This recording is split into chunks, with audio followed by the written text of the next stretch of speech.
자, 안녕하십니까. 안녕하십니까. 교수님 안녕하십니까. 예, 아까 안녕하세요. 저희 둘이 방송하시는데 약간 다른 목소리 들렸죠? 바로 여기 계신 교수님. 두 분을 좀 도와드렸었습니다. 예, 감사합니다. 도와주셔서 감사합니다. 이 시간이 저는 되게 좀 재밌어요. 왜냐하면 그동안 알고 있던 근대사가 아닌 이런 게 있었어. 팩트로. 예, 그리고 폭격하는. 팩트로, 추정이 아닌 팩트로 좀 신선했던 거는 아감 파천이 아니라 아감 망명 그런 것도 있었고, 그다음에 새로운 문서들. 그러니까 저희가 사실 중고등학교 때 배운 역사 지식이 대부분이잖아요. 그 후에 배운 것들은 좀 파편적으로 배운 그 게 뒤에는 많은데. 전부 드라마나 영화로 이제 배우는 거죠. 그렇죠. 그리고 이제 또 드라마나 영화 같은 경우는 엉터리죠, 허구가 그건. 뭐 엄청나게 뭐 드라마의 속성상 역사 또 그대로 하면 재미가 없으니까 허구와 이제 상상력을 많이 동원하고. 대표적으로 그걸 광해 어는 같은 걸 영화도 그거 어는 걸 학자들이 문제 삼는 게 아니라 네. 사실을 틀리게 묘사하는 거에 많아서 그것 때문에 그러는 거지. 허구는 얼마든지 만들고 그대로 창작의 자유죠. 네. 저는 요즘에 이제 그 교수님하고 벌써 5번째, 6번째인 것 같아요. 저는. 근데 교수님 역사 강의를 들으면서 대한제국 전후사의 역사 강의를 들으면서 제가 몰랐던 사실이 전부 다였구나.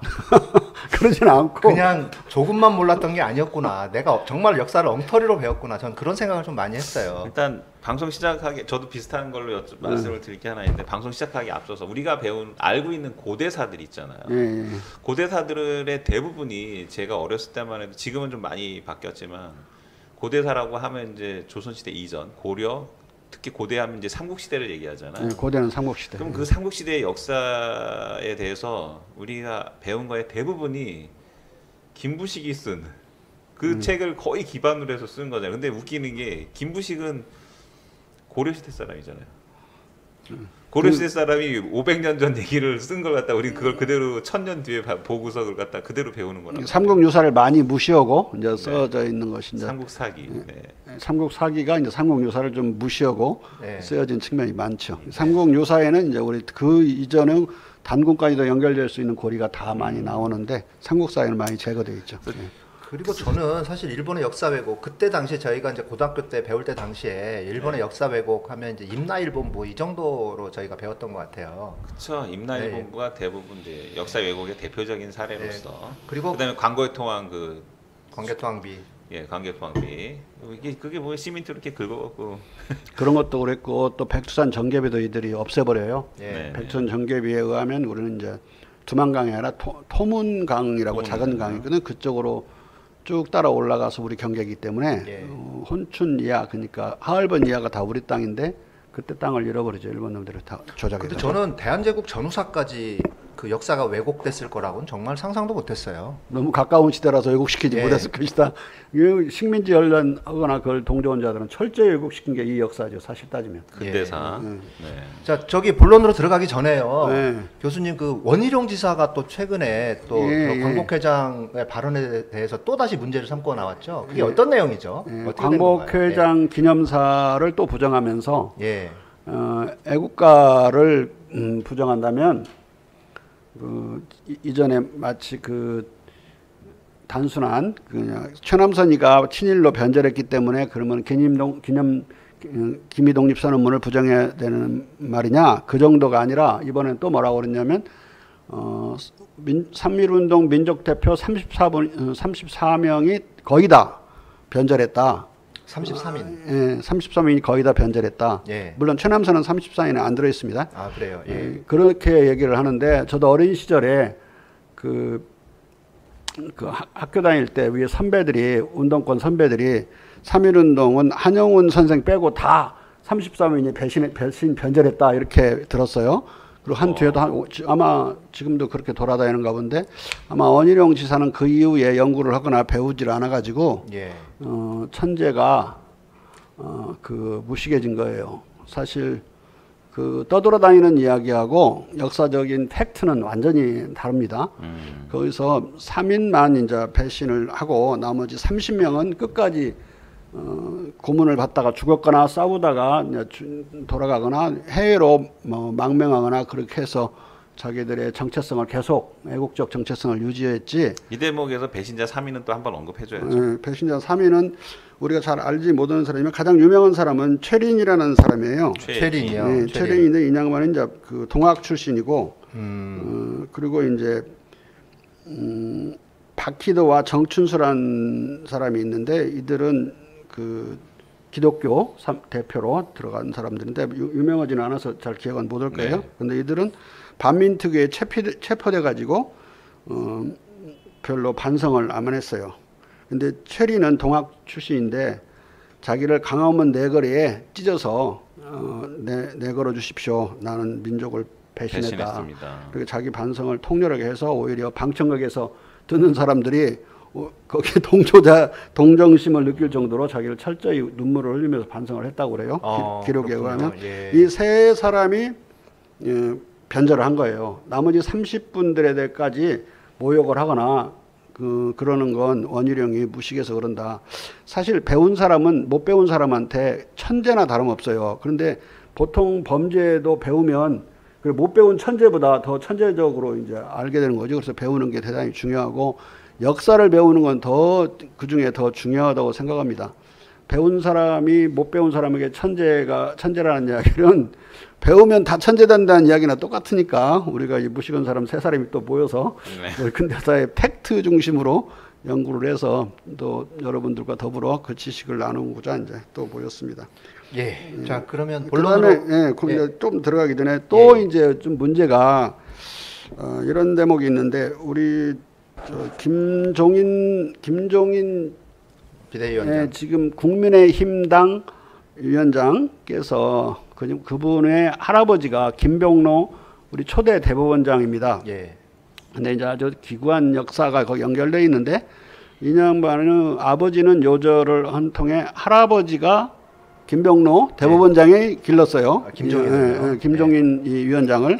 그러니까 뭐 보통 손자와 할아버지 사이가 아니죠. 그러니까 아버지 역할을 했다. 아버지 역할을 했는데 이제 전북 순창 분인데 근데 이분이 일제 때 뭐 광주 학생의거건 60만 세의건 모조리 독립운동하다가 잡힌 학생 뭐 독립운동가 전부 100% 무료 변호를 했어요. 그 시간 내내. 김병로 대법관이 초대 대법관. 대법관 되기 전에 이제 일제 때 변호사가 돼가지고 그런 분이고 또 이제 우리가 참 특이하게 바라봐야 되는 것은 이분이 이제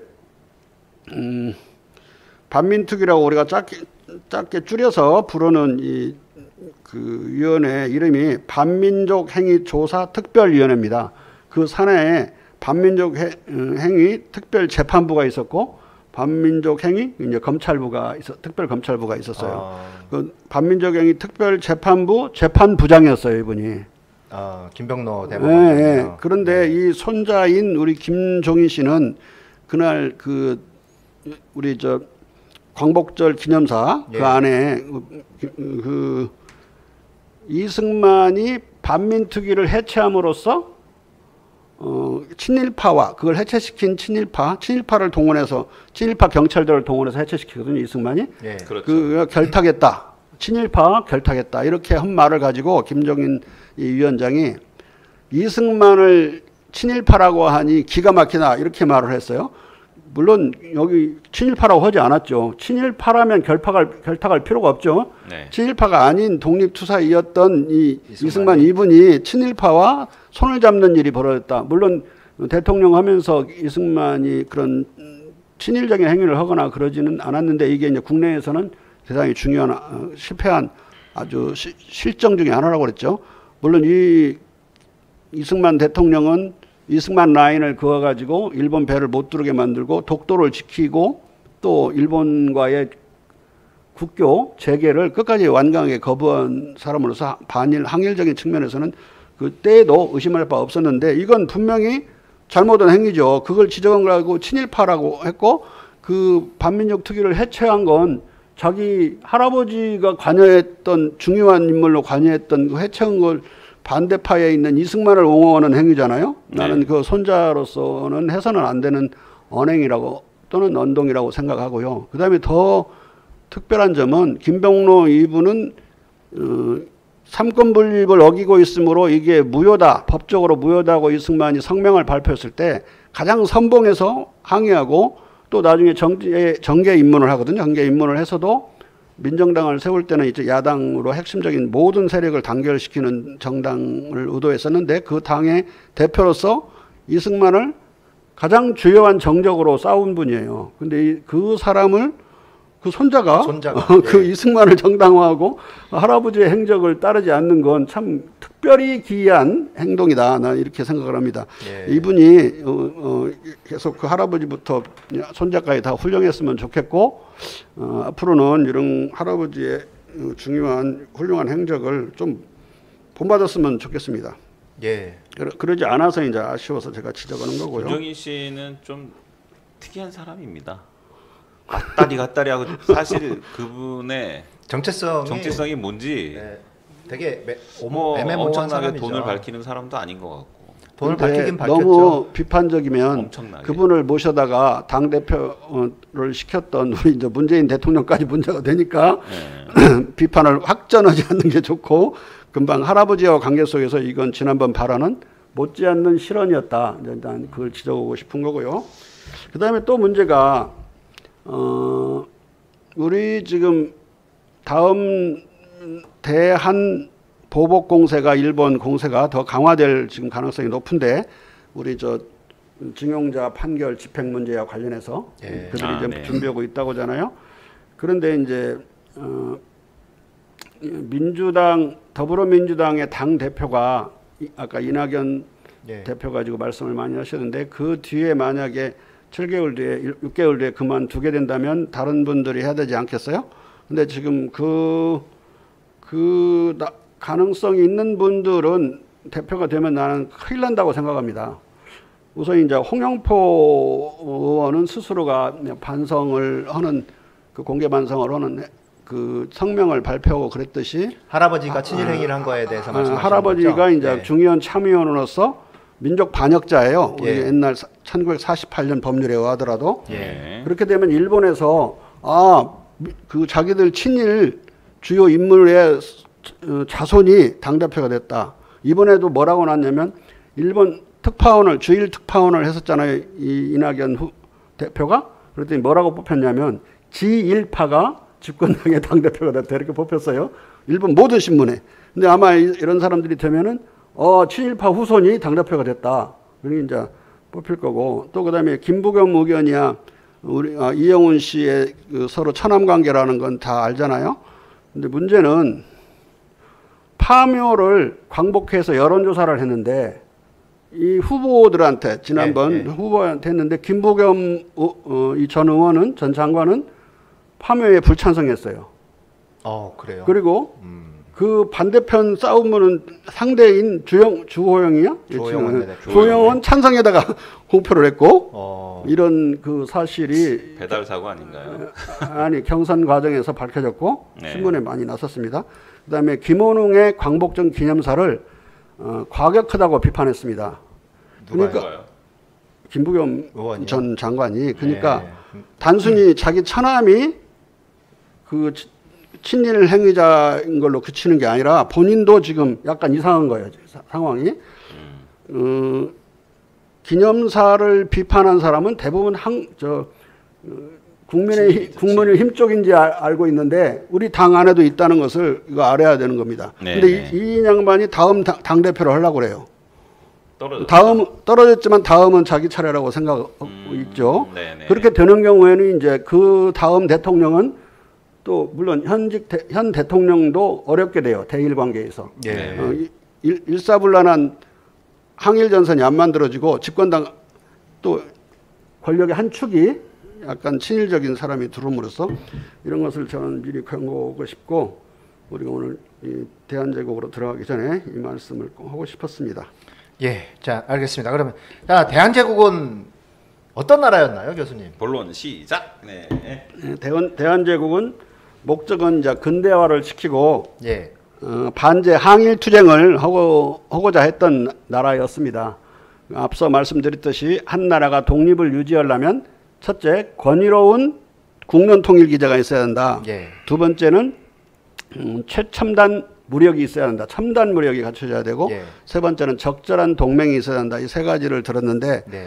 대한제국은 이 세 가지를 동시에 이제 추구를 해야만 이 두 가지 과제 근대화와 항일 투쟁을 해낼 수가 있는 거죠. 그런데 첫 번째 앞서 말씀드린 권위로운 국론 통일 기제라고 하는 것은 북한 같아도 거짓말로 만들더라도 김정은이 한마디 하면 논쟁을 하다가도 이제 종결이 되는 상황이 돼야 되고 우리나라에서 논쟁을 많이 하다가도 국회에서 법률이 통과되면 그걸로 종결이 돼야 돼요. 지금까지 시비 건 사람 아무도 없었고 미국에서도 법률이 통과됐는데도 시비 거는 사람 없었습니다.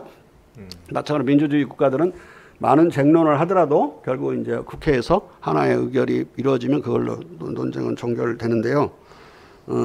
북한도 그것은 이제 어떤 형식으로든 갖추고 있는 거죠. 그다음에 첨단 무력은 우리가 뭐 여러 가지 문재인 대통령 들어와서 역대 대통령 어느 역대 대통령보다도 군사 국방력을 강화시킨 거야. 지금은 다 적대 신문들인 그런 조중동도 보도할 정도로 강화되어 있고 특히 현무사라고 하는 건 무지막지한 무기가 미사일이 나와 있는 상황이고 핵무기는 아닌데 전술 핵무기급의 위력을 발휘할 수 있는 그런 무기란 말이에요. 사 같은 경우는 엄청 지금 우리는 그걸로 우리를 무장하고 있고 지키고 있는 거지만 북한은 이제 핵무기로 자기들을 첨단 무력을 갖고 있는 거예요. 안 망하는 이유를 말씀드리는 겁니다. 아무리 가난해도.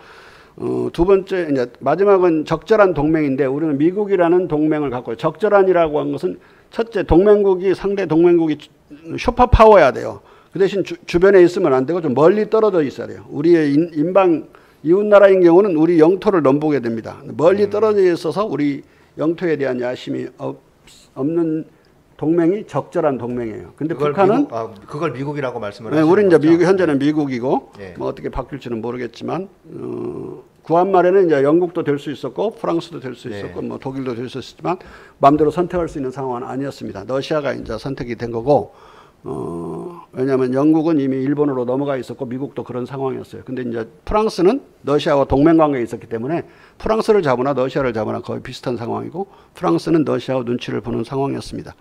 근데 이 북한은 문제가 동맹이 적절치 못해요. 옆에 나라가 동맹국이야. 그러니까 지금 우리가 만주가 우리 땅이다. 우리는 자유롭게 학자들도 주장하고 이제 우리도 정부 입장에서도 그런 과거 역사를 조작하지 못하도록 나라 연구소도 세워서 동북아 연구재단이 그렇게 해서 나오는 거 아닙니까? 세우고 그러는데 북한은 학자건 개인 사회 뭐 민간 개인이건 정부건 일체 만주의 영유권에 대해서 발언한 적이 없어요. 그러니까 뭐 적절한 우리가 분단되어 있기 때문에 그걸 잘 활용해서 옛날 같은 조공국가로는 잘 나가지 않고 있지만 분단되어 있다는 것은 만약에 너무나 중국이 자기들을 핍박하고 어렵게 만드는 그 시기도 많이 있었어요. 그때는 북한이 꼭 대남 평화공사를 했습니다. 그래갖고 남북한 간에 아주 잘 지내는 모양을 막 치워놓은 거예요. 우리하고 막 금방 평화통일이 이루어질 것처럼 중국이 대단히 불안해지면서 또 다시 북한을 막 대우하는 그걸 아주 줄다리기를 계속 잘해왔어요. 그래서 옆에 있는 나라는 그 중국하고 손 잡았어도 그렇게까지 자주성이 침해되지는 않는 그런 부적절한 동맹이지만 적절히 이 남한과 관계를 활용해서 독립성을 유지해왔다고 볼 수가 있습니다. 다른 나라들도 같은 이 세 가지 기준을 적용하면 독립이 유지되고 나라가 안 망하는 이유들을 알 수가 있어요. 물론 옆에 침략국이 없으면 침략하려는 나라가 없으면 뭐 이런 세 가지 조건이 불완전하더라도 뭐 독립을 유지할 수 있습니다.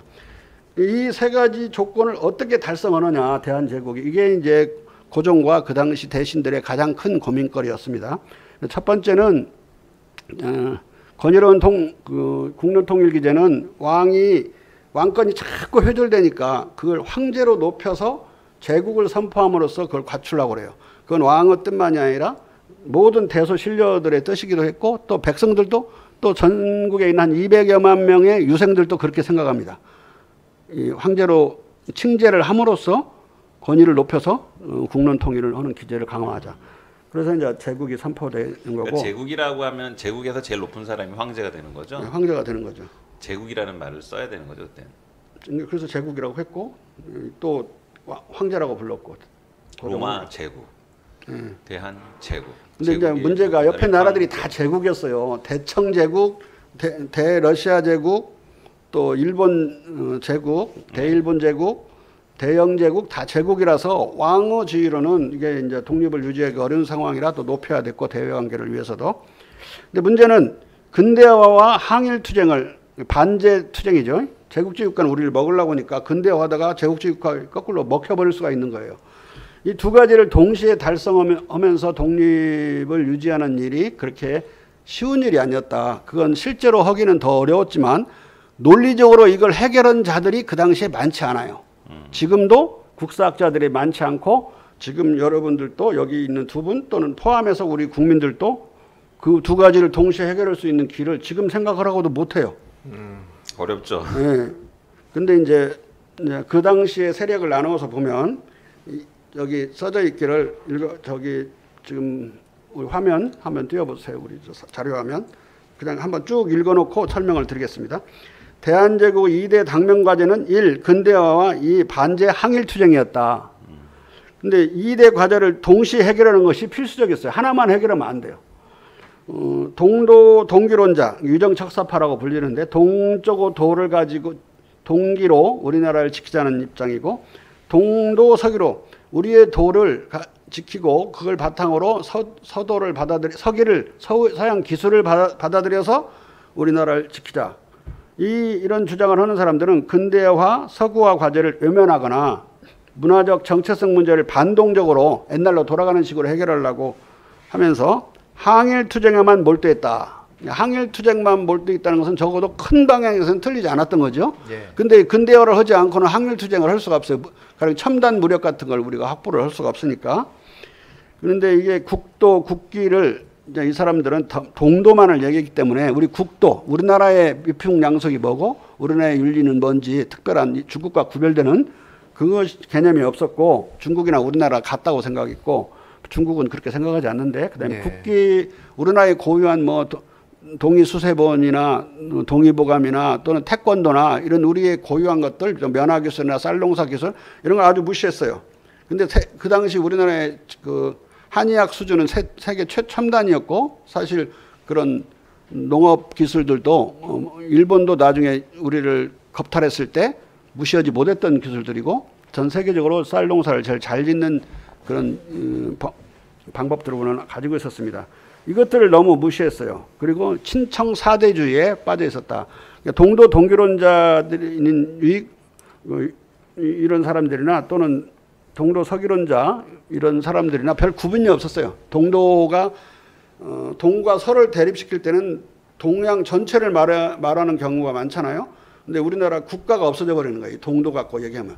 우리나라 사람들 중에 국사학자들이나 우리 사람 중에 우리나라를 동도 서기론으로 근대화하려고 했다 이렇게 생각하는 사람이 많아요. 근데 일단 무식한 질문을 하자면 동도 동기와 동도 서기가 무슨 말인지 잘 모를 것 같아요.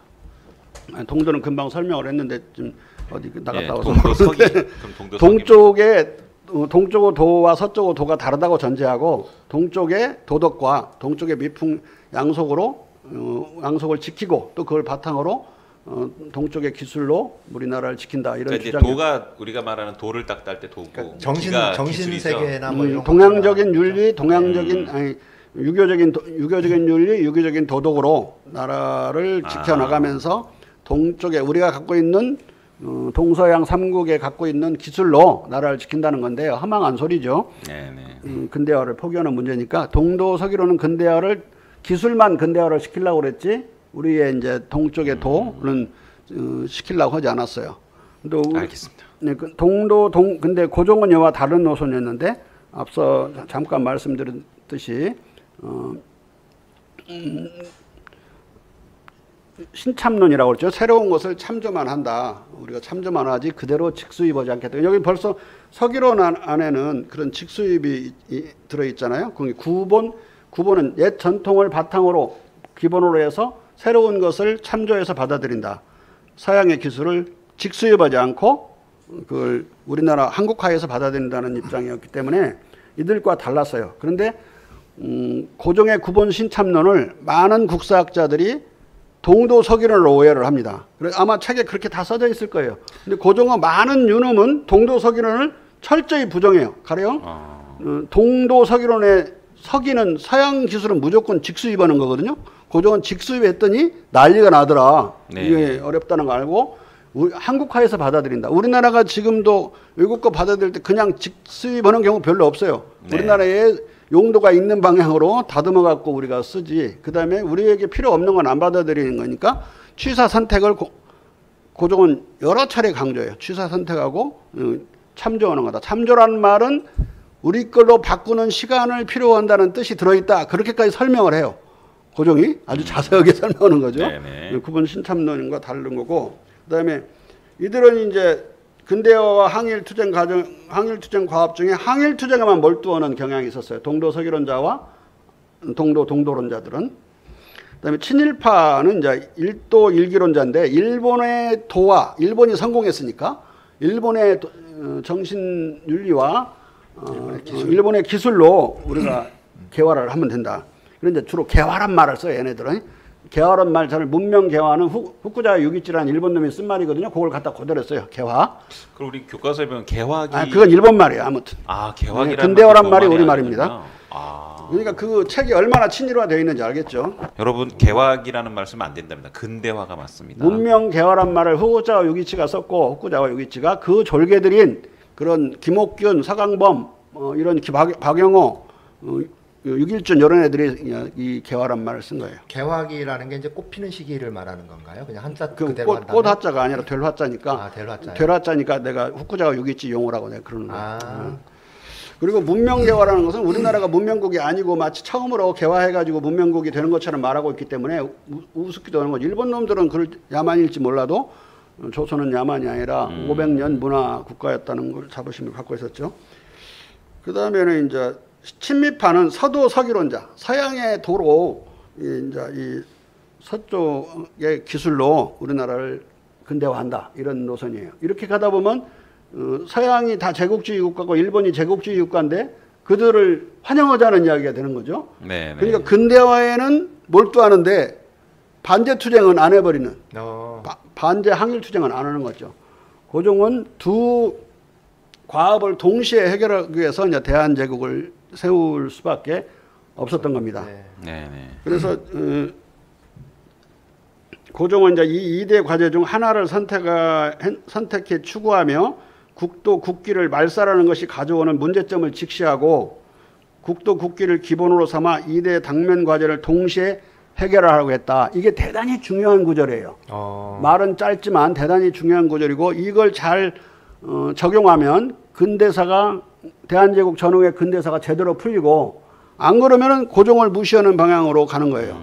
고종과 명성황후를 무시하고 뭐 처단하자 이런 사람들까지 있지만은 지난 시간에 얘기했듯이 고종과 민비를 명성황후를 그런 식으로 매도하는 것은 친일파라고는 할 수 없지만 친일파가 될 소양이 충분한 사람입니다.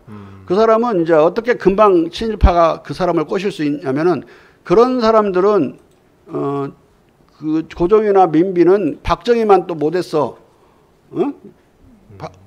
박정희는 나라라도 기술적으로 발전시켰는데 이제 이렇게 가고 또 그 일본 제국주의 시대에 수탈만 당한 게 아니라 그래도 발전도 있었다. 이렇게 가면 이제 친일파 본령으로 들어가는 거죠. 그 다음에 이제 다음에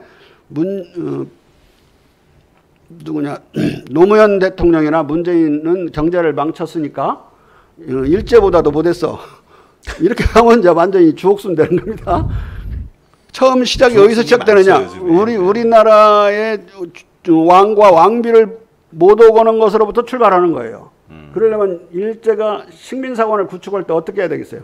우리나라 왕과 왕비를 완전히 박살내고 시작해야만 조선 총독부의 존재가 정당화되고 부각될 수 있는 거죠. 북한도 마찬가지로 김일성 백두대간 사람들을 정당화하기 위해서 혈통을 정당화하기 위해서 완전히 고종과 민비를 박살을 내고 이제 역사는 진행이 돼서 뒷부분에는 조선 총독부가 식민사관에서는 나오는데 그 자리에 김일성이 딱 나오게 돼 있어요.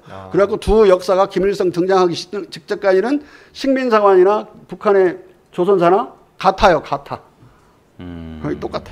거의 똑같아. 교수님 이 댓글에 제이슨 최라는 분 아시는 분 아니 제이슨 최인데요, 최 씨. 황 교수님 역사 특강을 정말 오랜만에 듣네요. 오래오래 건강하세요. 아시는 분인가? 일단 모르겠습니다. 네. 아무튼 반갑습니다. 네.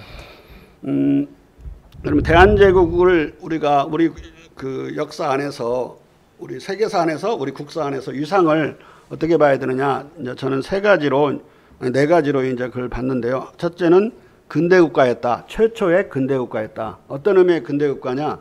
높은 근대라는 의미의 근대 국가. 좀 이따 설명을 하겠습니다. 두 번째는 민국, 백성의 나라였다. 양반한 나라가 아니라는 뜻의 백성의 나라였다. 세 번째는 군사 강국이었다.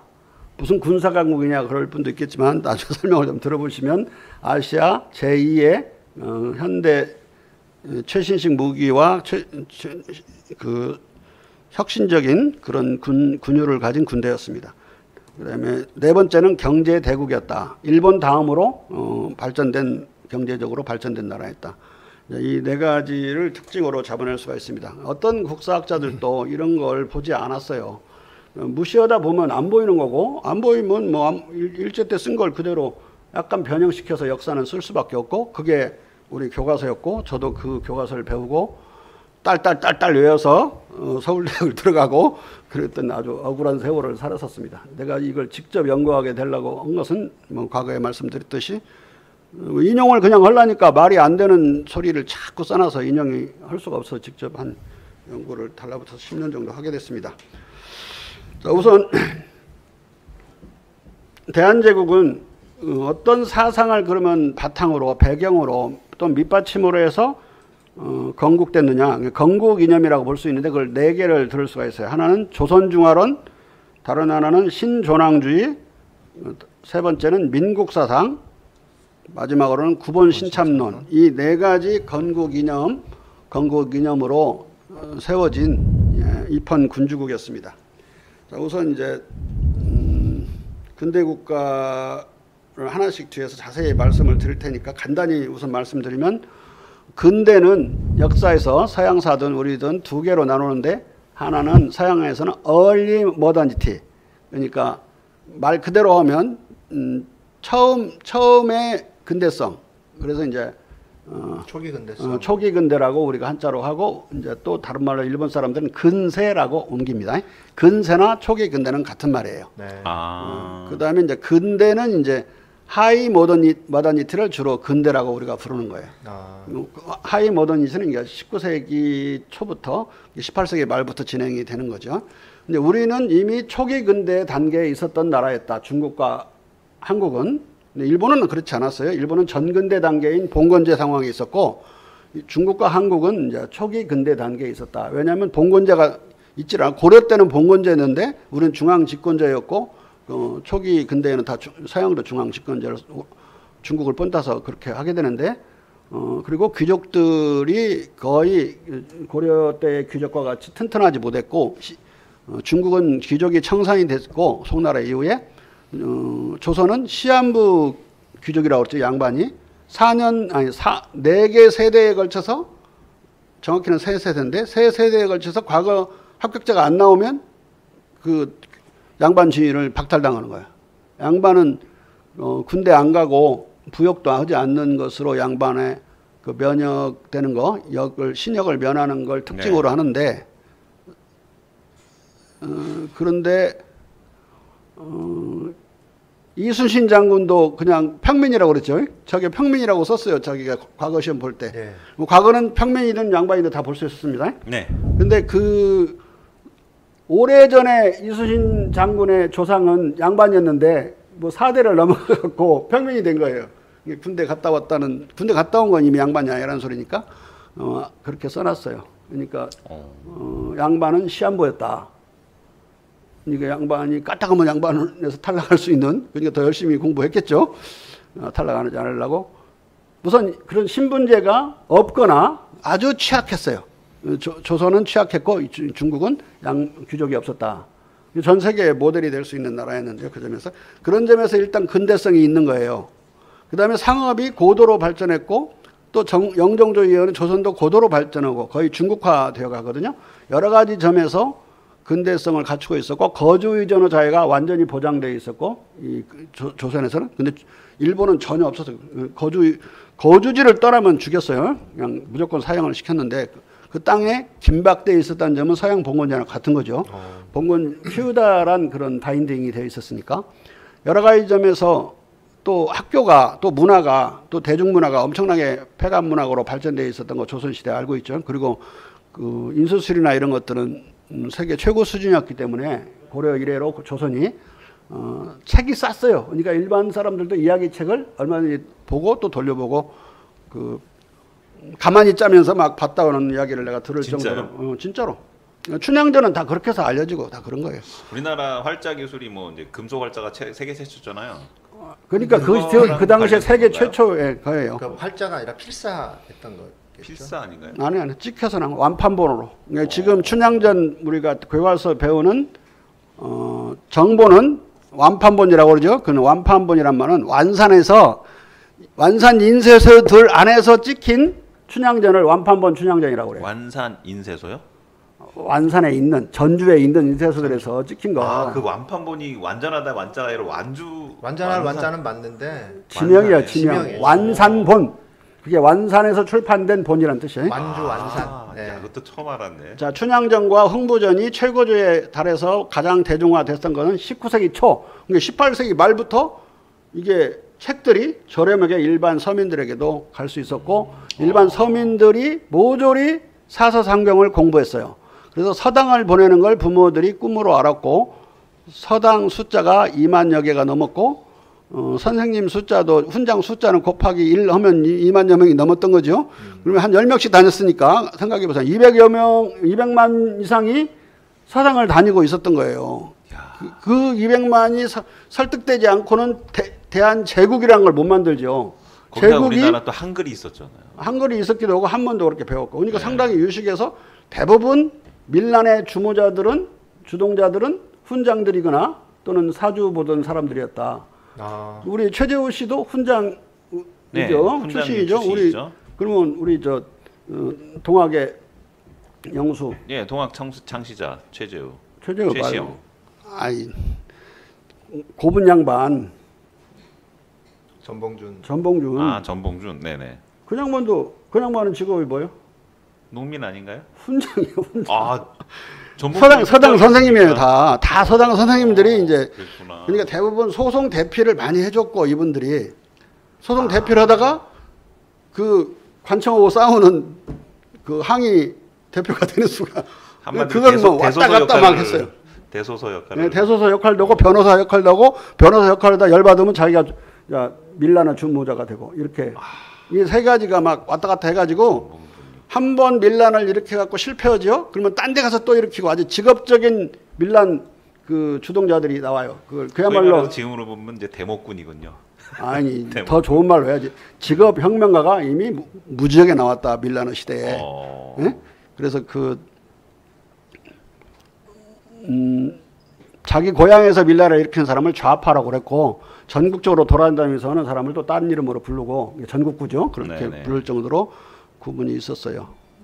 그런 말은 말이 생길 정도로 일반적인 현상이었다는 이야기예요. 근데 그 시대는 백성들이 이렇게 글로 깨어나 가지고 한글만이 아니라 한문도 깨어나 할 수 있었고 또 어느 정도 그보다 한 단계 높은 수준의 훈장 선생들이 전국에 깔려 있었다는 거죠. 적어도 2만 명 내지 한 10만 명 정도는 깔려 있어서 얼마든지 그 백성들이 양반을 훈계할 수 있는 그런 시대가 열렸다. 19세기부터. 그렇게 교육의 대중하고. 네, 역사를 그렇게 보시면 되고 우선 이제 가장 여기서 근대 국가가 되는 데 있어서 가장 중요한 것은 중국과 우리가 다른 나라고 중국과 우리가 대등해야 되겠다는 의식을 갖는 거 아니겠어요? 네. 근데 우리가 알고 있는 그 북악파는 실학의 한 파인 북악파는 중국을 완전히 존숭해 가지고 그야말로 모하주의에 빠져들어요.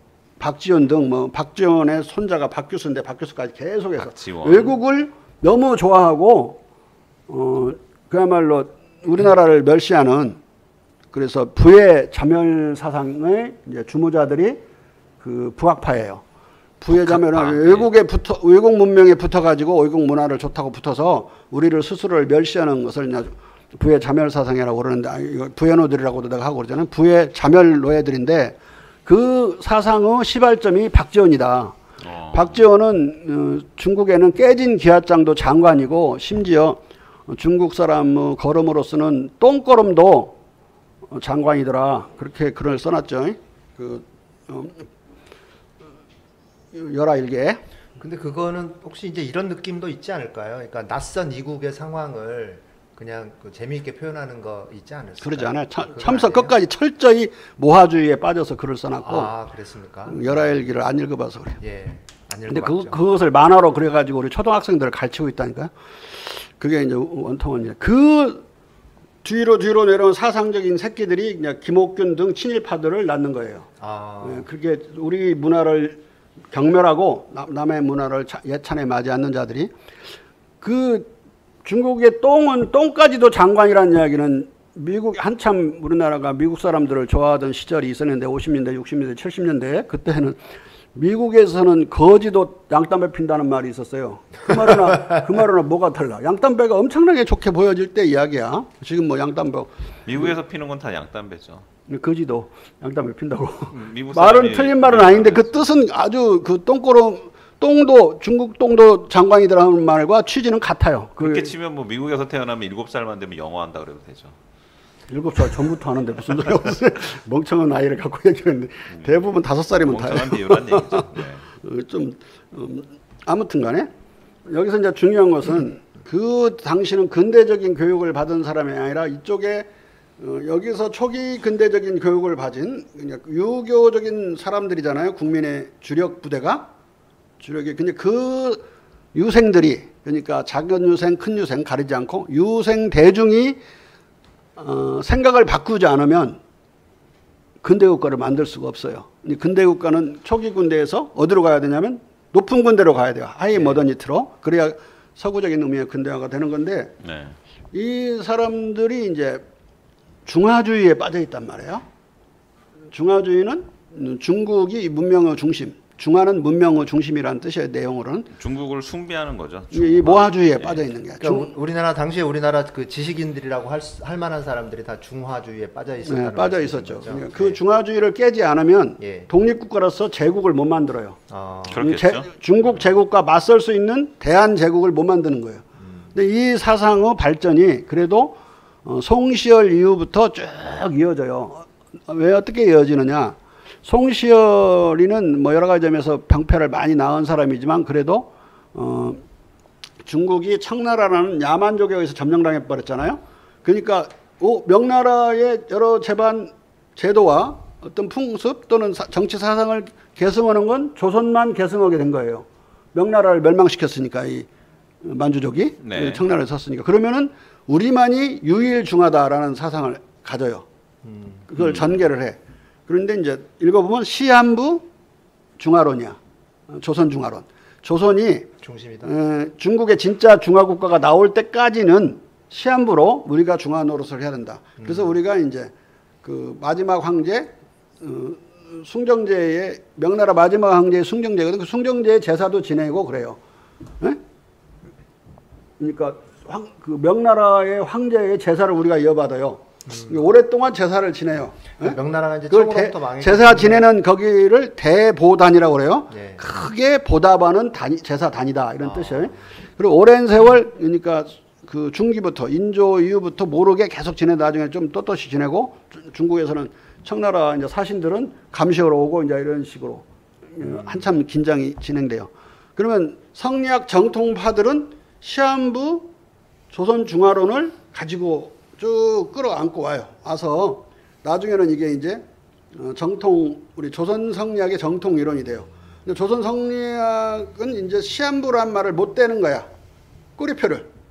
그런데 이제 아까 말한 유생 대중들은 왜 시한부 아무리 150년이 지났는데도 이게 중국의 중화국가가 일어서지를 않는 거예요. 계속 청나라는 더 번창하고 심지어 그런 그 박지원이가 청나라 똥까지도 장관이라고 할 만큼 막 오히려 더 발전하고 있는 중국을 보고는 아니 언제 시한부로 그 중국의 근대 국가가 또는 중화 국가가 다시 들어서기를 기다리느냐. 차라리 우리가 중화하자. 시한부 띄고 그러면서 이제 청나라와 우리는 대등하다. 뭐 그들은 야만족이라고 멸시는 않고 이 유생들은 상당히 시류에 밝은 사람들이었어요. 전 세계 상황을 어느 정도 19세기 유생들은 밝아가지고 중국을 오랑캐로 멸시하지 말고 그 청나라는 만주족이라고 멸시하지 말고 대등하게 대우하고 우리가 또 대등한 중화가 되면 되는 거 아니냐 이런 생각을 하게 돼요. 그래서 네. 청나라에 대해서는 대청 조선중화론을 피는 거고 일본에 대해서는 이제 항일 조선중화론을 전개하게 돼요. 우리도 문명 중심이고 런던도 문명 중심이더라. 이게 북경만이 아니라 워싱턴도 그러고 막 이제 전 세계 문명을 알고 나서부터는 중화가 여러 군데 있다는 걸 알아요. 그거 깨닫고 그럼 우리 조선도 중화가 될 수 있다고 생각해요. 그러면서 그 시한부를 띄는 거예요. 그냥 완전한 조선중화론이 19세기 중반부터 탄생하기 시작합니다. 그래서 이제 유생들의 일반적인 사상이 돼요. 그 일반적인 사상이 준비됐기 때문에 황제가 돼야 된다는 소리가 미친 소리로 비난받지 않았지. 조선 중기만 하더라도 왕이 조선을 내세우기 위해서 중국을 조금만 격하하는 말을 하면 신하들이 대들기를 나는 일국의 왕의 역적이 될 망정 천자의 역적이 될 수는 없어. 왜 중국을 헐뜯느냐고 막 대들고 그러는 나라였어요, 조선이. 근데 이게 바뀌어가지고 누구예요? 역사책도 있고 그래. 내 책에도 자세히 해놨어요. 그러던 분위기가 이제 조선도 중화가 될 수 있다는 사상이 전개돼서 그걸 조선중화론이라고 그래요. 조선중화론으로 유교적 세계관 내에서 조선이 또 다른 제국이 될 수 있다는 이론이 만들어지는 겁니다. 이게 없었으면 대한제국은 불가능한 거예요. 네. 왜냐하면 서구적인 지식인이라는 것은 한 줌도 안 됐고 서구적인 지식인이 대중이 되는 때는 대한제국에서 교육개혁을 통해 가지고 근대적 교육을 해서 약 3,000개 정도의 근대적인 학교가 크고 작은 학교가 생겨난 뒤에야 서양 지식대중이 만들어지는 거니까 이때까지는 완전히 유교에 의존해서 유교적 사상적 발전을 통해서만 조선중화론이 나온 거예요. 순수하게 내부적으로 나온 겁니다. 왜 이 말씀을 드리느냐.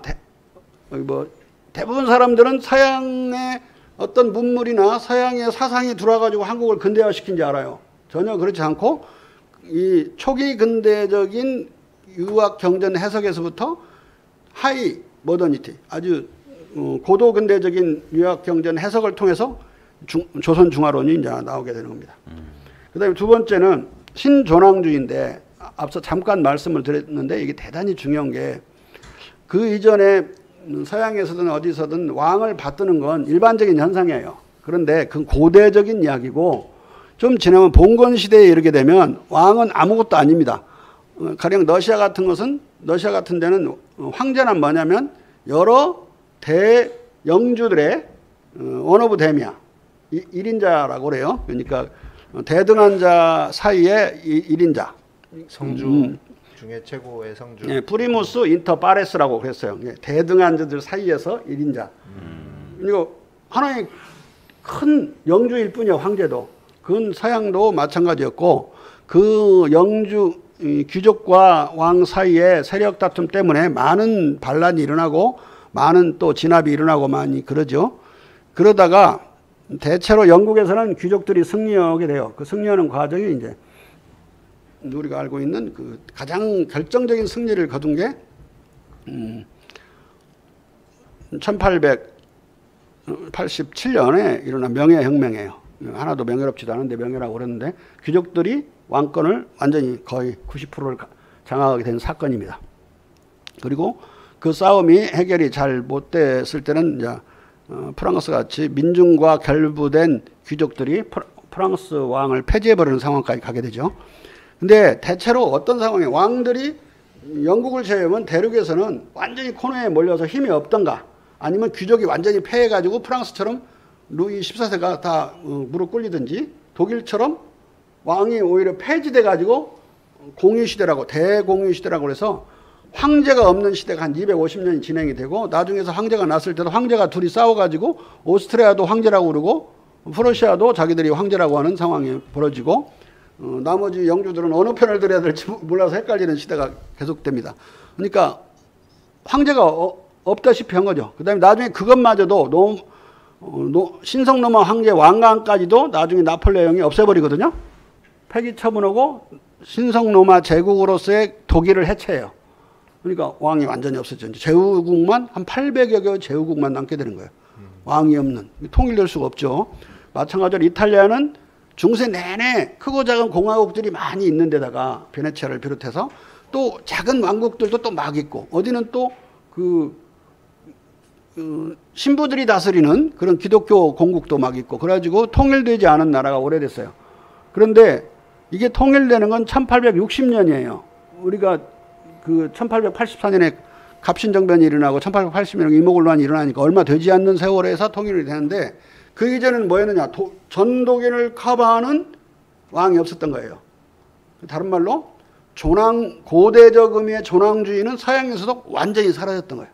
사라져버렸고 또 중국에서는 어떤 일이 일어났냐면 서태후가 그냥 뗄라먹고 딸이 궁녀로 들어가지고 마음에 왕의 총애를 받아서 막 커가지고 지가 태후가 돼가지고 황후가 돼가지고 나중에는 권력을 아들한테 넘겨주는 상황이 되니까 아들을 죽여버리고 아들한테 허수아비로 만들어서 하다가 나중에 아들을 죽여버려요. 며느리도 죽여버리고 그리고 자기가 이제 완전히 여황후가 돼가지고 서태후라고 부르게 돼요.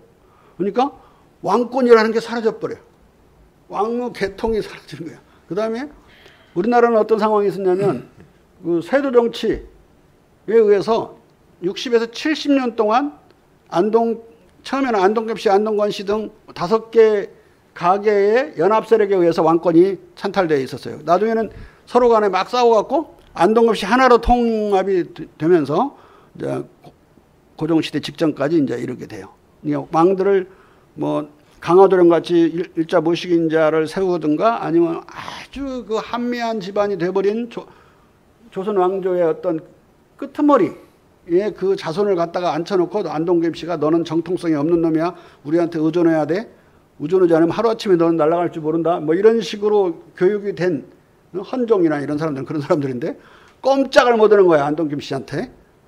그러니까 왕권이 사라진 존왕주의는 눈을 씻고 찾아볼 수도 없어요. 왕이라면 왕족은 목숨을 부지하기도 힘든 판이야. 조금만 똑똑하면 대원군이 어떻게 살아남은지 알죠. 안동겸 씨 가랑이 밑으로 기어다니면서 바보인 것처럼 살아남을 정도였으니까 한마디로 이걸 다시 왕을 받들어 모시려고 하는 새로운 그런 이제 존왕주의가 일어나려면 그걸 신존왕주의라고 부르게 되는데 신존왕주의를 일으키면서 서양도 이탈리아가 통일이 되고 독일도 프러시아 왕이 전 독일의 황제가 되면서 1870년에 독일이 통일이 돼요. 그러니까 민족국가라고 하는 근대국가를 만들려면 왕권을 높이 받들지 않으면 안 되는 거예요. 그래서 그렇게 생겨난 존왕주의를 신존왕주의라고 그러고 일본도 사무라이들이 지나가다가 무슨 보리쌀 한 대 주고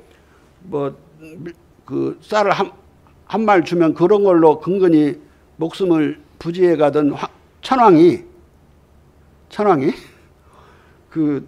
나중에 신격화돼 가지고 민족의 중심으로 떠올라서 일본 이제 군부가 그런 군국주의 민족 국가를 만드는데 이용해 먹듯이 왕이 일단 생겨야 되니까 이 신존왕주의는 우리나라로서는 우리나라 특유한 계열적 발전을 가져요. 가장 큰 동력이 됐던 것은 신문고.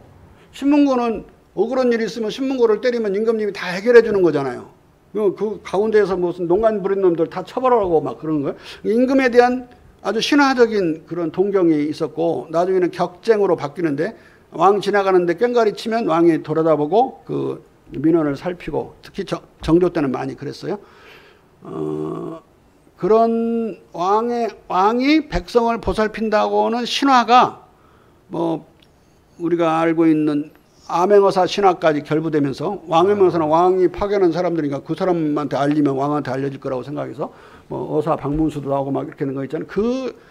암행어사 신화와 여러 가지 그런 격쟁 신문고의 신화들이 왕에 대한 그리움을 동경을 엄청나게 강화해요. 그것과 연결되면서 왕을 다시 강화시키면 그 힘으로 이 탐관오리들을 다 처리하고 개혁을 할 수 있겠구나 그런 꿈을 가져요. 말로만 글로 안 써지고 염원이나 말로만 전해져 오던 이 신화가 강력한 왕권을 바라는 신화죠. 예, 예. 이 신화가 어디에 가장 처음으로 철저하고 분명하게 언어와 글자화되느냐? 동학경전인 동경대전과 용담유사에 그게 글자화돼요. 처음으로. 그러니까 그 1860년에 나왔잖아요. 그 인쇄본은. 근데 그때 그걸 읽으면서 왕이 강화돼야 개혁을 하고 봉건 세력을 때려볼 수 있구나 이런 생각을 하게 돼요. 그러니까 이 개혁을 하는데 그 이전에는 왕조 교체설이라고 그래가지고 이씨 왕조를 교체시키고 정씨를 갖다가 왕을 만든단다 또는 정씨가 왕이 된다 하는 그런 그 정감록 사상이 만연되어 있었는데 동학은 정감록 사상을 완전히 정리해버립니다. 왕을 존왕을 해서 개혁을 한다. 그러니까 왕을 없애서 개혁을 하는 게 아니라 왕을 교체해서 개혁을 하는 게 아니라 왕을 받들어서 한다. 이게 이제 신존왕주의가 나오면서 그 서양과 대등한 사상이 민중 안에서 서양의 영향을 전혀 몰랐어요. 서양이 어떻게 발전하고 있는지 모르는 상황에서 왕권에 대한 신화적인 동경을 바탕으로 이게 만들어져요. 그러니까 이 신존왕주의 입장에서는 황제로 등극하는 건 엄청나게 중요하고 바람직한 그런 현상이었겠죠. 네. 그리고 이제 앞에서 말씀드렸듯이 5개월 동안의 빗발치는 칭제 요청 상소 운동을 통해서 대한제국이 선포된다고 그랬는데 10월 12일 날 1897년 10월 12일 날 그때 이 상소문을 쭉 분석해 보잖아요. 그러면 두 가지야. 앞에 조선중화론으로 되어 있는 거 있고 다른 하나는 이 신존왕주의로 되어 있는 거 있고 또 어떤 건 두 개가 혼합되어 있는 것도 있어요. 이 두 개의 사상이 사실상 대한제국을 만든 사상이에요. 그리고 이제 조선중화론, 신존왕주의. 네, 또 다른 하나는 이게 영정조 때부터 민국이란 말이 조정에서부터 또 대소신료들 사이에서 쓰이기 시작해요. 근데 백성의 나라라는 뜻이거든요. 근데 처음에는 백성과 나라라는 말로 처음에는 민국이란 말은 쓰였지만 영종조를 기점으로 백성과 나라가 아니라 백성의 나라라는 뜻으로 바뀌어버려요. 이게 그 왕조실록을 쭉 분석해 보면 그러면 이 어떤 의미를 갖느냐. 양반의 나라에서 백성의 나라로 체제 전환이 이루어진 거예요. 국가 형태, 국채 변동이 일어난 거예요.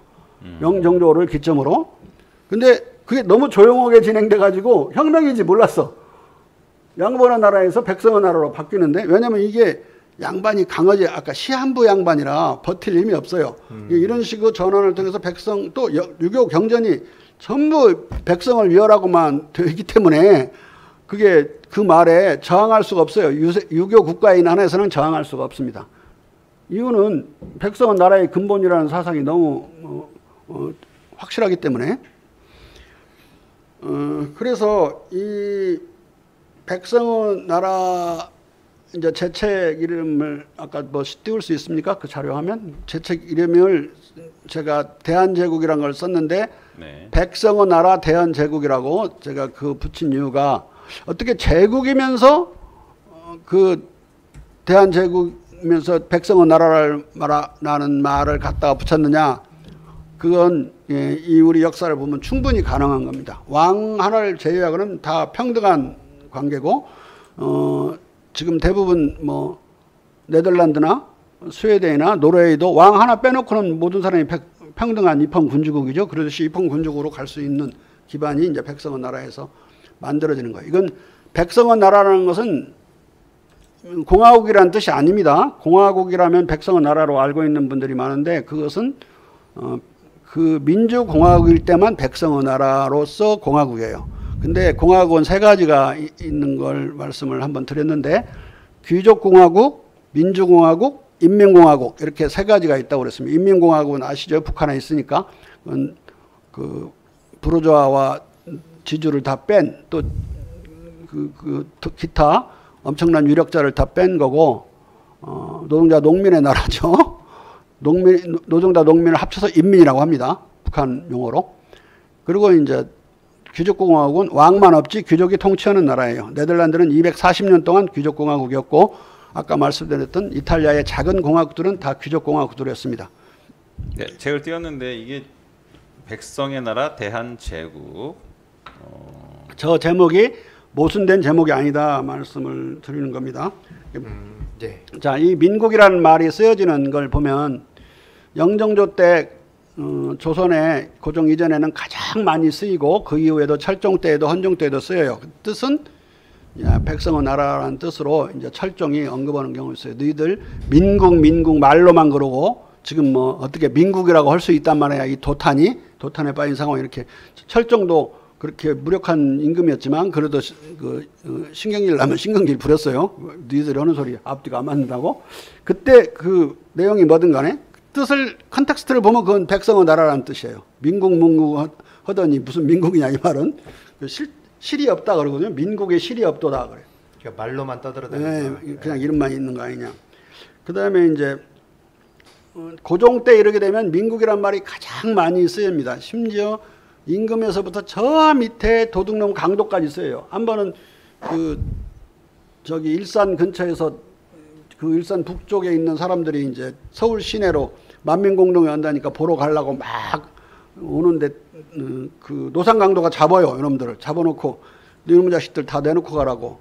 어딜 그 헐레벌떡 뛰어가냐 그랬더니 지금 그 도성에 그 만민공동에 보러 간다 그랬더니 그러면 다시 뺏은 거 다시 내주면서 그 민국의 일을 보러 가라. 그러니까 노상강도가 민국이란 말을 써. 여기 얼마나 대중화됐는지 알겠죠? 예. 여기서 대한이라는 나중에 대한제국의 이제 국호는 대한이었거든요. 대한제국이 아니라 대한제국은 우리 학자들이 대한민국과 구분하기 위해서 이제 쓰는 말이고 일반적으로는 대한이라고 불렀는데 대한이라는 말하고 민국이 합쳐지면서 이제 대한민국이라는 국호가 나중에 나오게 됩니다. 예. 나중에 이제 자세히 말씀을 드리고 화면 전환해도 될 것 같은데. 예. 네. 그리고 이제 마지막 아까 구본 신참론이라고 그랬는데 이건 설명을 드렸으니까 이건 생략을 이제 하겠습니다. 그래서 정리하면 대한제국의 역사적인 위상은 세계사적이든 국사적이든 간에 첫 번째는 근대국가고 두 번째는 민국이었고 세 번째는 군사강국이었고 네 번째는 경제대국이었다. 이 제국이 건설되는 건국 이념은 조선중화론, 신존왕주의, 민국사상, 구본 신참론 등 이 4대 이념이었습니다. 네. 이렇게 그러니까 이제 기본적으로 대한제국이라는 나라가 갖고 있는 역사적인 위상이나 이런 부분들을 이렇게 인식을 해야 된다는 말씀이시죠. 예. 근대국가 지금 좀 추상적으로 좀 설명을 드렸고 뒤에 네. 가서 이제 하나하나 가령 근대국가 뭔가 하나하나 자세히 말씀을 드리고자 합니다. 예. 네. 혹시 오늘 강의에 대해서 좀 소감 같은 게 좀 있어야 될 것 같은데. 소감은 너무 오늘 강의조라서 네. 우리 시청자분들이 좀 부담을 갖지 않았을까 걱정이 좀 됩니다. 근데 이제 여기 들어오는 우리 시청자분들은요, 역사 강의의 열혈 팬들인 거예요. 지금 그렇죠. 들어와 있는 분들은 이게 끝까지 처음에 들어와가지고 끝까지 남아서 이제 지켜보신 분들이고요. 네, 그렇게 보시면 될 것 같아요. 근데 대한제국이 사실은 제가 뭐 근대국가였다라는 거를 또 제가 처음 듣는 것 같아요. 예. 그러니까 아무튼 다음 시간에는 또 근대국가였다는 것들에 대한 근거나 네, 근대성에 대해서 입증을 이제 하게 되는 거죠. 예. 저는 그것도 있고 그다음에 되게 주체적 근대 국가에 대한 네. 노력이 굉장히 있었다라고. 그러니까 이건 내가 주장하는 게 아니고요. 예. 역사적으로 팩트야, 팩트. 네. 팩트로 폭격을 지금 사실 고종에 대해서 우리가 아는 게 사실 별로 없습니다. 아는 게 그냥 아는 게 아간파천 많이 있죠. 거밖에 왜곡된 없고. 지식으로 아무 네. 아간파천 말고는 별로 고종이 아는 게 없고 그 다음에 좀 나온 게 덕혜옹주 좀 이제 알고요. 그건 덕혜옹주. 사실이 맞지 않고요. 고종이 전봉준에게 내린 밀지를 봤잖아요. 네, 그건 그거는 전봉준의 정말 마음은 신선했어요. 전봉준의 마음 고종의 마음은 전봉준의 마음과 같았던 거예요.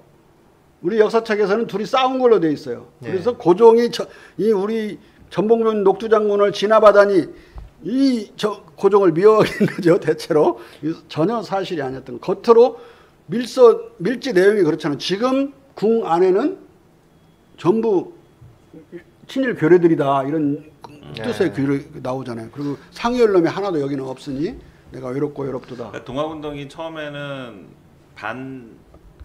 반봉건적 투쟁이었는데 일제가 들어옴으로써 이제 일종의 농민군으로서의 모습을 띠게 되고 그런 국군으로서. 상태에서 반제 항일 투쟁군으로 바뀌는 거죠. 항일 투쟁군으로 바뀌는데 천군이 거기에 대한 되고 임금의 명을 받고 지위를 움직이는. 제대로 받는 거죠. 밀서를 임금한테 받고 아니, 제대로 국군이 된 거예요. 지위를 국군이, 받아서 동학군이 국군이 그때. 된 거죠. 이건 진짜 되게 그러니까 저는 신선, 이제 되게 지금 충격적이었어요. 오늘 강의를 통해서 이제 느낀 게 뭐냐면 그동안 우리가 역사 시간에 중고등학교 때 배웠던 것들은 고종은 굉장히 무능한 왕이었고 그래서 별로 알고 싶지도 않은 왕이었어요. 네, 사실 관심 네. 바뀌었죠. 그러니까 무능한 왕으로 우리가 배웠기 때문에 그냥 시험을 위한 고종. 나도 아까 시험 보고 이거 들어갔다. 시험을 위한 그런 고종으로만 알고 있었고 이제 저희가 오늘 제가 또 계속해서 역사 시간에 제가 지금 교수님에게 배운 거는 근대적이고 주체적인 고종의 모습을 계속해서 말씀을 듣고 있는 거예요. 그렇죠. 예. 고종이 그냥 가만히 그냥 신세한탄이나 하고 있는 사람처럼 그러니까 기껏 한 게 그 이준 열사한테 밀서 줘가지고 저 헤이그 특사 뭐 이런 거나 되지도 않을 일만 자꾸 하는 사람. 될 것 같지도 않은 거 그냥 진짜 임금으로서 참 바보 같다라는 생각만 들게끔 했는데 그러니까 굉장히 무능한 왕이었고 자기 한 목숨만 부지하려고 했던 그런 왕의 이미지로 저희가 이미 그렇게 역사 시간에 이미지화 돼 버렸어요. 그건 단순한 이미지가 아니라 식민사관의 핵심적인 이론이고 예. 또 친일파들의 모든 역사서는 그걸 식민사관을 다시 한번 복제하는 모양새로 되어 있어요. 네. 오늘 고종에만 이 문제가 초점이 갈 문제가 아니라 우리나라 사상 안에서 스스로 근대화하는 사상이 만들어져 왔고 그걸로 대한제국이라는 근대국가가 섰다는 게 대단히 중요합니다. 예. 여기서 이제 혼동하면서는 안 되는 게 동도 서기론과 구본신참론을 국사학자들이 거의 다 혼동하는데 혼동하면 안 된다는 거, 두 개는 사상이 다르다는 거. 그리고 이제 조선 중화론은 중국에서 만들어진 이론이 아니라 우리 조선 유학 안에서 만들어진 거예요. 그리고 성리학도 성리학이 조선에 이익을 줬는지 해를 줬는지 논쟁은 가능한 거지만 성리학도 송나라 명나라 성리학과 달리 조선 성리학이라고 그래요. 그러니까 조선하고 성리학을 붙여 쓰는 거예요. 네. 그 조선 성리학 우리가 한의학이 우리 한국을 때 한자 써서 한의학이라고 그러듯이 한수 한자가 아니라 이렇게 우리의 독자적인 사상들이 안에서 만들어서 분출되고 근대적 위기에 봉착했을 때 그걸 맞설 수 있는 근대적인 사상을 가졌었다. 스스로 만들어냈다. 이 측면이 또 오늘 중요한 거예요. 그 다음은 자세히 더 설명하게 되는데 어떻게 해서 유학 안에서 이런 근대적인 사상이 만들어졌고 서양이 유학을 본받아 가지고 중국이나 또는 공자 공부를 해서 근대 국가를 건설하는지 어떻게 해서 미국이 근대 국가가 만들어지는지 공자 사상이 어떠한 역할을 미국에서 결정적인 역할을 했는지 미국 예외주의라고 하는 것은 유럽과 우리가 다르다는 그런 미국인들의 의식인데 우리는 예외야라고 하는 의식인데 그 예외는 우리는 공자의 영향을 받은 나라야. 얼마 너희들은 봉건적인 그 옛날 기독교 국가고 그런 의식이 그 안에 들어있고 처음에 그 미국이 출발할 때에는 그래서 미국의 이제 대법원에 왜 공자상이 서 있는지 오늘날까지도 이제 그런 것들까지 다 알면 진정한 의미의 근대화는 서양에서 시작한 게 아니라 이 유교 극동국가로부터 시작됐구나 알게 되고 한때 초기 근대화만 너무 오래 머물러 있다가 이미 서양이 고도 근대에 먼저 도달한 거예요. 높은 근대에. 그래서 서세 동점이 벌어졌던 거예요. 그러면 전 세계적으로 극동만 근대화됐어요. 서양의 충격 이후에. 전 세계에도 충격을 똑같이 받았는데 하나도 지금도 근대화되지 않았어요. 아무리 달러를 많이 벌어들이는 7만 달러를 벌어들이는 그런 석유 많이 나는 중동 국가들도 여전히 여성들은 예속되어 있고 어린이는 어린애 종이고 또 신분제가 그대로 유지되고 있고 여자들은 미니스커트도 못 입고 자동차 운전면허도 못 따고 자전거 타면 잡아가고 막 그런 나라잖아요. 기술적인 컴퓨터도 쓰고 자동차도 몰고 다 그래요. 그런데 완전히 사회 정치적 구조는 여전히 전근대 국가예요. 왜 전 세계에 나라가 많은데 여기 대여섯 개 국가하고 서양의 11개 국가만 근대화되어 있어요. 서양의 나머지 11개 말고 또 한 18개 정도 그 서양 국가들은 서양이 아니라 사실 아니 서구가 아니라 이제 중구나 동구겠지만 그런 나라들은 한국보다도 2분의 1 정도 국민소득이 지나지 않고 스페인조차도 공자님 공부를 별로 안 했던 스페인도 우리보다 총 국민소득도 적고 1인당 국민소득도 적어요. 스페인 포르투갈은 더 말할 것도 없고. 그러니까 왜 여기서 의문은 왜 11개 서구 국가하고 미국을 포함해서 여기에 대여섯 개 국가만 전 세계에서 근대화됐고 두 곳만 나머지는 하나도 근대화되지 않았을까? 이 물음은 아주 대답은 간단해요. 공자님 아는 데만 두 군데 그 서구 11개 국가만 열심히 공자를 유학을 받아들여요. 18세기 내내. 그리고 이쪽에 우리는 원래부터 이제 원래 공자의 나라였고 일본은 아니었어요. 일본은 사무라이들의 나라였고 칼의 나라였지 부세의 나라가 아니었어요. 그렇죠. 그러니까 그들이 근대화 과정은 유혈낭자했죠. 그러면 그 메이지 유신은 서양에서 강제로 근대화 시켰다라고 제가 배웠는데 이거 이제 일본의 현재 국사학계의 지론이 아니에요. 이건 중론이 아니고 그 이전의 중론이고 지금은 일본 국사학계의 통일된 이론을 네. 명치 유신은 서구화가 아니라 서구화라는 캐치프레이즈를 이용한 중국화였다. 그리고 그 천황의 교육 치고도 보면 완전히 유교로 돼 있어요. 유교적인 교육 사상을 박아놨다고. 그리고 이제 우리나라의 이제 국민교육 현장은 교육 치고를 뻔딴 건데 그 거의 국민교육 현장도 상당히 유교적이에요. 우리나라 안에. 유교적이죠. 그리고 BTS 가사를 쭉 보세요. BTS의 노래의 가사도 대단히 한국적인 간절함을 호소하는 내용도 많고 근데 도덕적으로는 인의를 벗어난 적이 없는 가사들이에요. 그게 세계를 강타하고 있는 거야 지금. 우리가 생각지도 못하게 유교국가 아닌데 우리는 서구가 됐는데 생각하는 사람 많지만 내가 하나만 반증해 볼까요?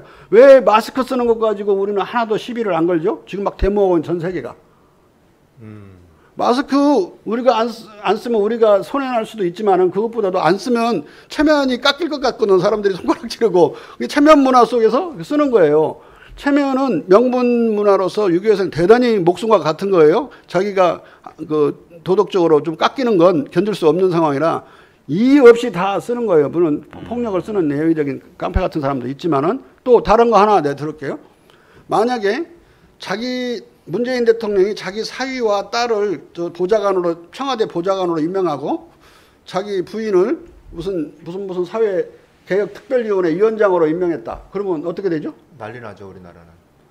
우리 학생들한테 물었더니 생각 자체를 안 하죠. 학생들한테 물었더니 탄핵이래.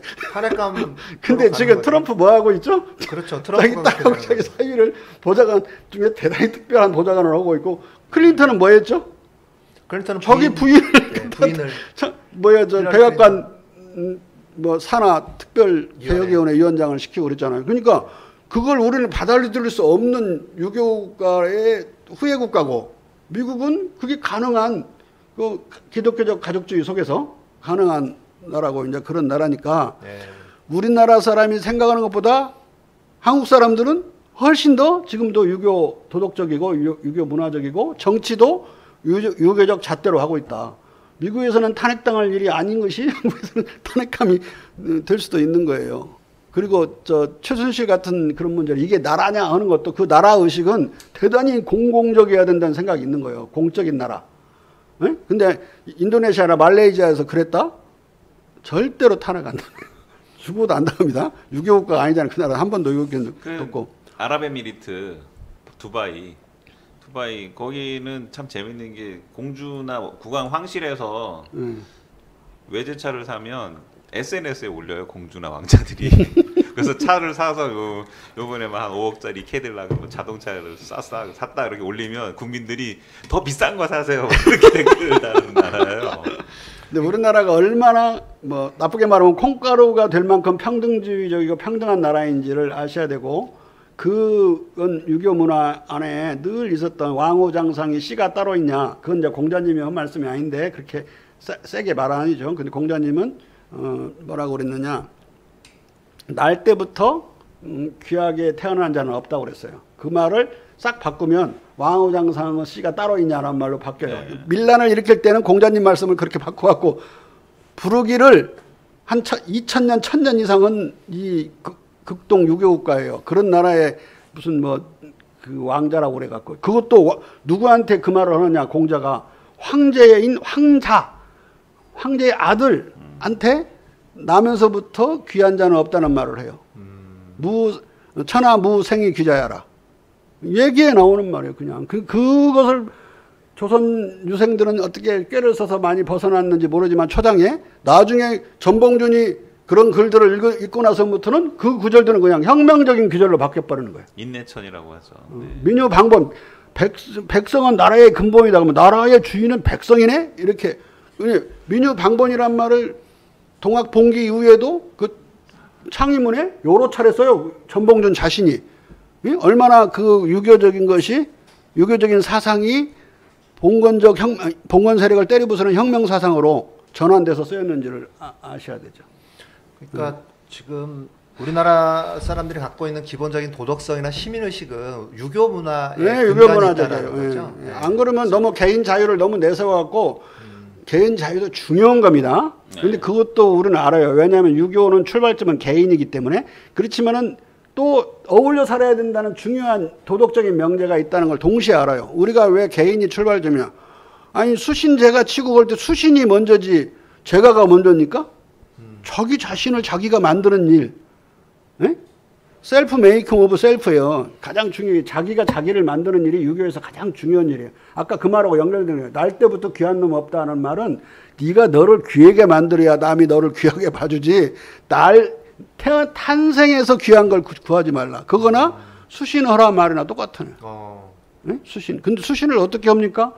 그러면 이제 그건 그렇게 어려운 일이 아니라고 그러죠.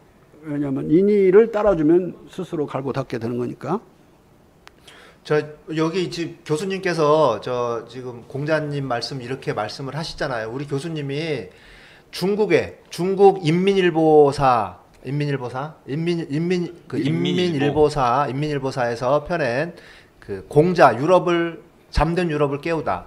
그러니까 교수님이 한국에서 쓴 책을 중국에다가 수출하신 분이에요. 수출이 아니라 그들이 가져다가 번역을 해서 그 공산당 기관지인 데서 중국 공산당 당원들 교과서로 쓴다고 출판을 했습니다. 네.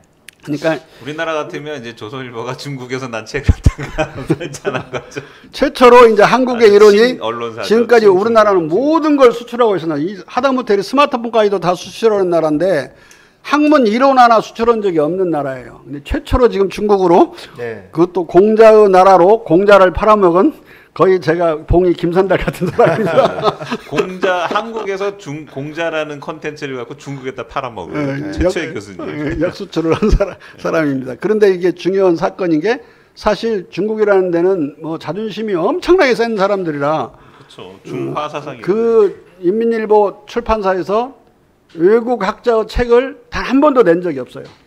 최초로 지금 나온 거예요. 인민일보 출판사에서. 네, 한 번 맨날 그러면 시 주석의 어록이나 아니면 공산당 결의문 같은 거 내는 아주 권유로운 출판사인데 어떻게 외국인 뭐 책 같은 게 지금까지 행세나 할 수 있었겠어요. 근데 이제 미중 관계에서 약간 이 정신적 지침서로 참고할 만한 내용으로 딱 적당한 거죠. 뭐 아니 그 이전부터 계약은 맺어졌으니까 미중 관계가 험난한 이전부터 책이 늦게 나와서 그러고 아무튼 그냥 그 의미는 우리 한국 사람들은 저도 잘 모르지만은 중국 대사관, 한국 주재 중국 대사관, 주한 대사관에서 부대사가 연락을 해가지고 밥 먹자고 그러더라고요. 이거 알고 나서 이 놀라운 일이 그 나라는 커서 그냥 그 중국 사람이 그런 출판사 같은 책 나오는 것도 놀라운데 특히 인민일보 출판사에서 나온 걸 더욱 놀라는 거죠. 그렇죠. 일반 출판사도 아니고 인민일보 출판사에서 이제 책을 펴냈다는 거예요. 그러니까 인민일보 출판사는 지도자들이 쓴 어록이랄지 아니면 그 뭐 공산당 강령이나 이런 부분들만 지금 펴내고 있는 그런 출판사라는 거죠. 공산당 기관지 같은 출판사긴 하지만 어쨌든 그 사람들의 일단 약간 정신적인 참고서 같은 책인데. 지침서, 참고서 같은. 참고로 우리 서 국장님이 안 나오셨을 때 이런 말씀을 드렸어요. 중국 공산당이 2008년 이전에 중앙위원회에서 강령을 바꿨는데 네. 삼보주라고 해서 3단계 발전론, 역사 발전론에서 그 무슨 소리? 아, 예. 이거 좀 받아야 될 것 같은데 좀 미안한데 좀 끝내주세요. 마이크 좀 끄. 아, 그러면 마이크 끄. 여보세요? 예. 예, 시청자 여러분 여기서 방송 사실 재밌는 마치도록- 얘기가 이제부터 나올 건데 그건 다음 방송에 하는 걸로. 예. 다음에 하죠. 끝낼까요? 금방 끝내셨네. 아유, 죄송합니다. 이어서 합시다. 아니 너무 중요한 분이 전화해서 네, 네. 아, 예, 괜찮아요. 예, 맞습니다. 유튜브인데요. 이 정도로. 누군지는 저도 알고 있는데 예, 여기서 말씀드리기는 좀 말씀을 드릴 수가 그렇고요. 없는 분한테 도저히 예. 안 받으면 큰일 나는 사태라 예, 받았습니다. 예. 죄송합니다. 사모님일 거예요 아마 그렇다. 그 급이야, 그 급. 사모님과 집안에서는. 동급이신 분이군요. 사모님과 동급인 분한테 방금 전화를 받았습니다. 예. 아무튼, 네. 아무튼 그 3단계 발전서를 우리 시청자분들은 두 번 듣는 분도 계시겠지만은 자본주의, 사회주의, 공산주의 이 3단계로 역사가 발전했는 걸로 돼 있었거든요. 네네. 막스 레닌주의 강령을 가지고 있었죠.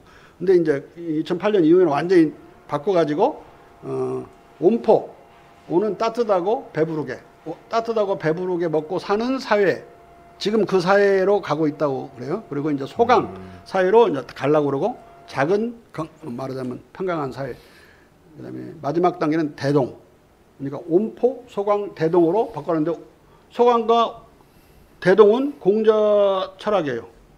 그러니까 공자 얘기에 나오는 말이고 온포는 자기들이 만든 말 같아요. 예. 복지국가라는 느낌 같아요.